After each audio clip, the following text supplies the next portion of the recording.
Ustadz, ada nggak amalan atau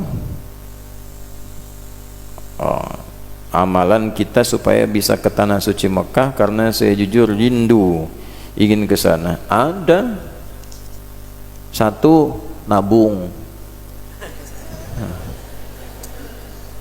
Karena ini amalan termasuk amalan campuran fisik dan harta. Amal itu dibagi tiga: amal fisik yang tidak pakai harta, amal harta, tiga amal fisik dan harta. Amal fisik seperti sholat. Sholat tidak melibatkan harta kecuali pakaian yang menutup aurat. Jadi tidak boleh ada orang masjid ke Nurul Huda ditarif misalnya sholat duhur 4.000, sholat maghrib 7.000, nggak bisa. Sholat ya sholat. Ada amal kedua namanya amalan harta. Karena tidak semua orang bisa melakukannya, maka nilai pahalanya lebih tinggi dari amalan fisik. Amal fisik sekali 10, berjamaah 27, di masjid kali 25. Infak dilakukan berapapun nilainya sepanjang ikhlas, paling minimal 700 kali lipat, paling minimal. Dapat dari mana? Quran surah kedua ayat berapa? 261. Bagaimana bunyinya?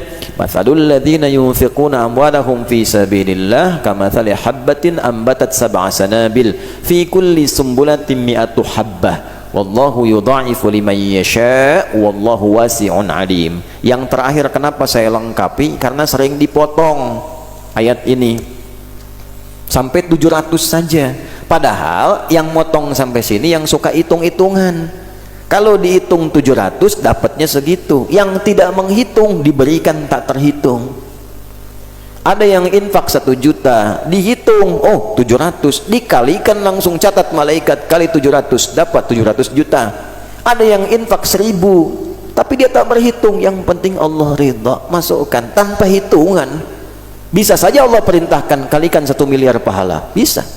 Jadi kalau sudah beramal, tak perlulah dihitung, biarkan Allah yang memberikan nilainya, cukup kita berusaha ikhlas mengamalkannya. Nah, ada pahala yang lebih besar yang ketiga, namanya apa? Ibadah yang menyatukan fisik dan harta. Seperti apa? Haji dan umrah. Karena itu haji sudah tidak ada bandingan pahalanya dengan amalan lain. Kenapa? Karena menyatukan dua ini. Karena itu laisa lahu al-jaza illa al-jannah. Enggak ada pahala yang setara bagi haji yang benar, berhasil, mabrur itu kecuali surga.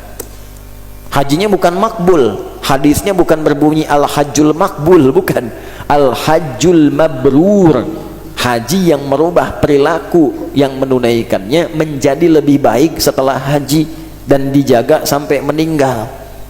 Makanya disebut oleh orang Arab Pak Haji, itu bukan gelar Bu Haji, bukan, karena ibadah tidak ada gelar. Kalau ibadah itu ada gelarnya, orang Islam paling banyak gelarnya. Bapak John SHI, SHI apa? Sholat haji infak. Ada gelarnya. Nah, kalimat itu pengingat bahwa Anda sudah haji, jangan lagi menukar pahala kebaikan dengan keburukan. Sudah ada jaminan surga kok ditinggalkan. Kenapa?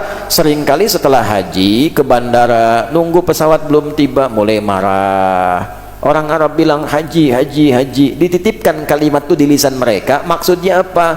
Pak, Bapak sudah haji, jangan lagi hilang kebaikan karena persoalan-persoalan kecil itu ujian. Jadi bukan gelar lah. Ya, Pak Anwar, tak mau tengok Haji Anwar. Oh iya, nah itu ya.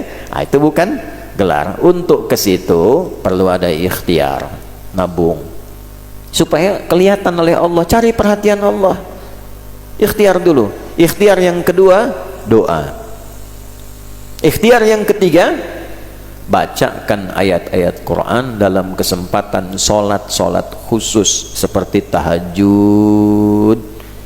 Ayatnya tentang keinginan haji dan umrah. Contohnya di mana? Di Quran surah kedua. Di ayat berapa? Ayat 196 sampai dengan ayat 204. Itu sampai 203 lah ya, pas 203, wadhkurullaha fi ayyamin ma'dudat. Jadi sampai dengan 203 ayat 196, wa atimmul hajja wal umrata lillah. saya pernah ijazahkan ayat itu pada seorang jamaah yang rajin ikut pengajian. Pertanyaannya persis seperti ini. Beliau itu seorang imam di musola biasa. Nah, kami biasanya saat musim-musim haji suka mengadakan manasik terbuka. Siapa aja boleh ikut. Sebentar ya. Walaupun belum tentu apa? Belum tentu berangkat. Jadi ketika kemudian datang ikut manasik, nangis bu, lihat miniatur Ka'bah itu seakan-akan berada di area itu. Kemudian yang lain sibuk seperti ini merekam pakai handphone, itu beliau tuh ikutin tawaf tuh bacaannya ini. Setelah itu kurang lebih 3 hari kemudian ada pengajian, orangnya nggak ada, pekan depannya nggak ada lagi. Nah, setelah selesai musim haji, pengajian kami berlangsung karena saya tidak berangkat waktu itu, datang ikut pengajian. Saya tanya, antum kemana kemarin, berapa kali absen? Afwan Ustadz, saya nggak sempat bilang, saya izin kemarin haji. Kok bisa? Saya bilang. Jadi waktu selesai manasik pulang, saya imami, saya terus baca surat yang Al-Baqarah itu. Tiba-tiba di belakang ada yang tanya, Ustadz kok bacanya itu terus, katanya. Ustadz sudah haji belum? Belum. Udah ikut di tahun ini, kita berangkat dengan saya pakai ONH Plus. Itu nyata, tapi tidak menarik akhirat untuk dunia. Jadi jangan ditariknya baca ini supaya haji. Nah sekarang kan banyak begitu, baca ini supaya ini. Tidak, tugas kita itu cuma baca saja ya, tarik ke akhirat, biarkan Allah yang memimpin dan menjalani takdir kita bagi kita semua, diperjalankan kita maksudnya ke situ ya. Jadi silahkan itu diamalkan.